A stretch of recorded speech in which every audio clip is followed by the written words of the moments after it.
that you have. So now let's discover the beautiful pattern that determines which planets rule which signs. Here are the 12 divisions of the zodiac. And let's start now with the leaders of the zodiac, which are the sun and the moon. We cannot separate the sun and the moon because they're intimately connected. The sun is the male side of our psyche and the moon is the female side of our psyche, right? They go together. The sun is planet number 1 and the center of the solar system. So the sun will make the first move to claim a division, right? He's considered the king of the planets, and so he's going to look for a spot that is best suited for his royal personality. So where is he going to go? What spot is he going to claim? The sun looks for the highest, uppermost territory to rule from, right? And so of course we might think, oh, the king is going to take the 4th sign here, right? Which is the first one available in the upper part of the zodiac.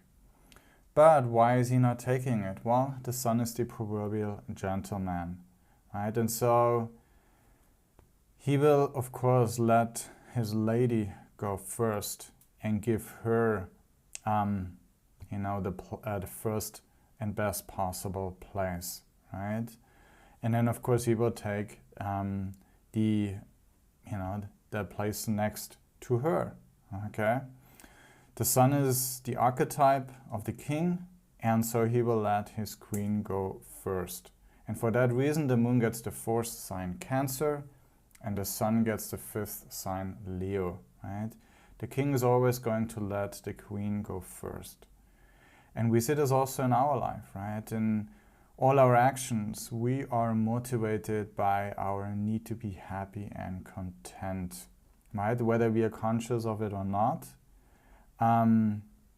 But our actions are all motivated because we all seek happiness, okay?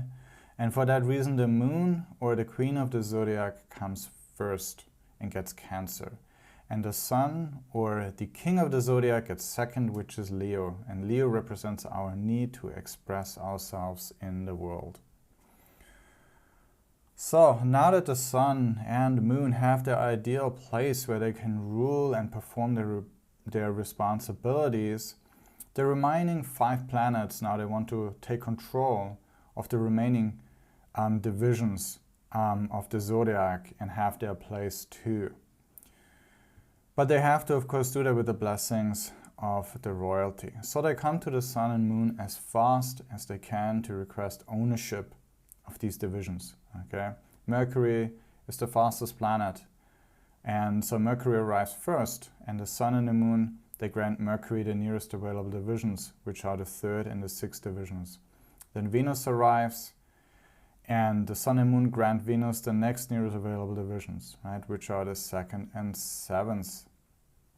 Then Mars, who is even slower, he comes along, and the sun and moon grant him the nearest remaining spots, again, which are the 1st and 8th.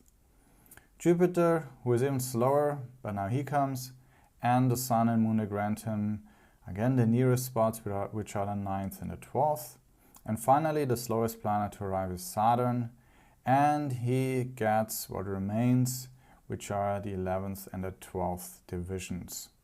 This is the simple logic that determines which planets rule which signs.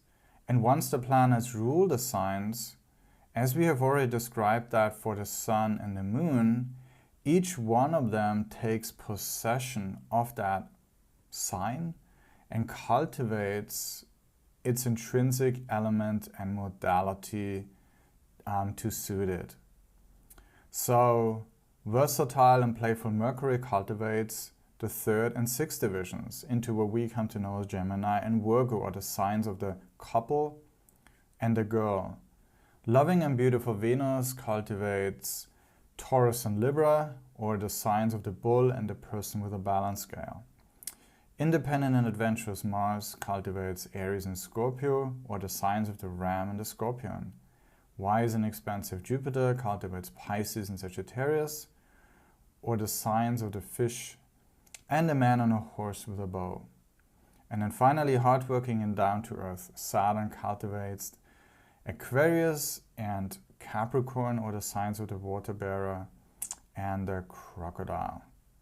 So the ruling planet interacts with the element and modality to make each sign have the characteristics that they have. And those will be the foundational characteristics of the zodiac sign and of the type of living creature that it represents.